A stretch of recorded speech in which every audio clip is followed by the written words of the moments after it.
आइए फिर से जानते हैं कि मूवीज में साउंड इफेक्ट कैसे बनाए जाते हैं। तो सबसे पहले जब हॉरर मूवीज में हड्डी चटकने या कुचलने की आवाज बनानी होती है तो उसे वो शिमला मिर्च की मदद से बनाते हैं।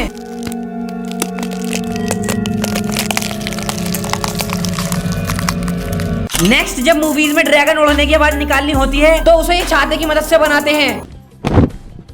नेक्स्ट जब मूवीज में बर्फ पर चलने की आवाज निकालनी होती है तो ये कोयलों पर चलकर आवाज को ऐसे बनाते हैं।